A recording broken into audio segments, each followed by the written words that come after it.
Morning बच्चों, कैसे हो आप सब। उम्मीद करती हूँ सभी अच्छे होंगे। तो बेटा आज हम पढ़ेंगे हिंदी पाठ्य पुस्तक बसंत भाग 2 कक्षा 7वीं का चैप्टर शाम एक किसान। तो बेटा यह कविता है जिसके कवि हैं सर्वेश्वर दयाल सक्सेना। तो बेटा देख लेते हैं वो इस कविता में क्या कहना चाहते हैं। आकाश का साफा बांधकर सूरज की चिलिम खींचता बैठा है पहाड़, घुटनों पर पड़ी है नदी चादर सी, पास ही दहक रही है पलाश के जंगल की अंगीठी, अंधकार दूर पूर्व में सिमटा बैठा है भेड़ों के गल्ले सा। तो बेटा सबसे पहले तो हम इन शब्दों के अर्थ जान लेते हैं। शाफा का मतलब होता है पगड़ी, चिलम का मतलब होता है कि एक मिट्टी की बनी होती है ना चिलम, जिसमें तंबाकू रखते हैं और मुंह से खींचते हैं तो उसमें से धुआं निकलता है। उसमें थोड़ी सी आग वगैरह रख देते हैं तो धुआं सा निकलता है, वो चिलम होती है। पलाश ये लाल रंग के फूल होते हैं। और गल्ले सा यानी कि झुंड या समूह। तो बेटा जो ये पर्वत है, कवि ने इस पर्वत को एक किसान बताया है। तो बेटा यह एक शाम का समय है जिसमें कवि ने एक शाम का वर्णन किया है, यानी कि इवनिंग टाइम का वर्णन किया है।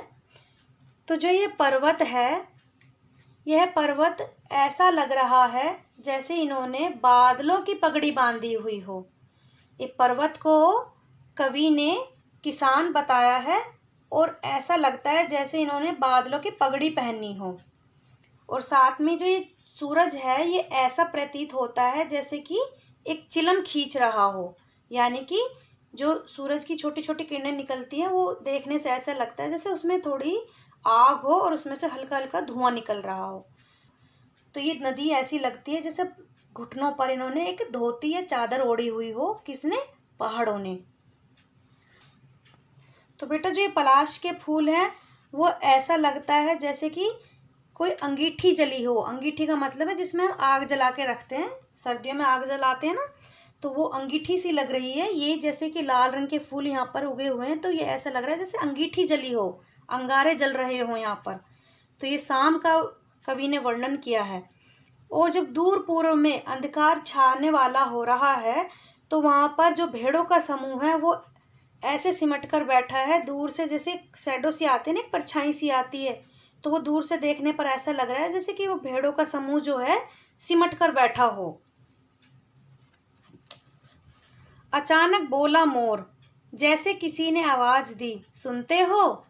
चिलम ओंधी, धुआं उठा, सूरज डूबा, अंधेरा छा गया। तो बेटा इन पंक्तियों का अर्थ है कि जैसे ही शाम ढली तो एक आवाज आई। और कौन बोला? मोर बोला अचानक से, जैसे सुनते हो, ऐसा प्रतीत हुआ कवि को कि जैसे बोला हो मोर, सुनते हो। तो जैसे ही शाम ढली तो वो जो चिलम थी, वो जैसे हम चिलम होती है उसको उल्टा रख देते हैं तो वो उसमें से हल्के हल्के से धुएं निकलने लगते हैं। तो ओंधी का मतलब होता है उल्टा। तो जैसे हमने चिलम को ओंधी करा, ओंधी यानी कि उल्टा करा, तो उसमें से हल्के हल्के से धुएं निकलने लगे। तो वह चिलम ऐसी, जो सूरज था वो ऐसा प्रतीत हो रहा था जैसे चिलम को उल्टा रख दिया हो, यानी कि जो सूरज की जो किरणें थी हल्की हल्की सी ऐसी किरणें निकलने लगी जैसे कि चिलम को उल्टा रख कर धुएं निकलते हैं ना, ऐसी प्रतीत होने लगी। तो यहाँ पर बताया गया है कि धुआं उठा, यानी कि जब चिलम को हम मोदी करेंगे तो धुआं उठेगा। धुआं उठा तो सूरज भी ऐसे ही प्रतीत हो रहा था जैसे सूरज में से जो किरणें निकल रही थी कि तो धुआं उठ रहा हो। सूरज डूबा, तो जैसे जैसे शाम ढली तो सूरज डूब गया और अंधेरा छा गया, यानी कि शाम का जो समय था वह ढल गया था और रात्रि का प्रारंभ हो गया था। बेटा इसका भावार्थ यह है कि जो यह पर्वत है यह एक किसान है और इन्होंने बादलों की एक पगड़ी पहनी हुई है और साथ में ही जो सूरज की किरणें हैं वो ऐसा लगता है जैसे वो चिलम पी रहा हो। और पलाश के जो फूल हैं वो अंगीठी के समान बताए हैं। और जो नदी है उसको एक सफ़ेद चादर की तरह बताया है। और जब अंधकार छाने लगता है तो जो भेड़ों का जो समूह है वो दूर से देखने पर ऐसा लग रहा है जैसे कि वो सिमट कर बैठा हुआ हो। तभी अचानक से एक आवाज़ आती है जो कि एक मोर आवाज़ देता है कि सुनते हो। यह आवाज़ कौन देता है? मोर देता है। उतने में ही शाम का समय शुरू हो जाता है, सूरज ढलने लगता है। तो ऐसा प्रतीत होता है जैसे कि चिलम को उल्टा रख दिया हो और उसमें से धुआं निकल रहा हो। तो इस तरह से शाम का अंत होता है और रात्रि का प्रारंभ होता है।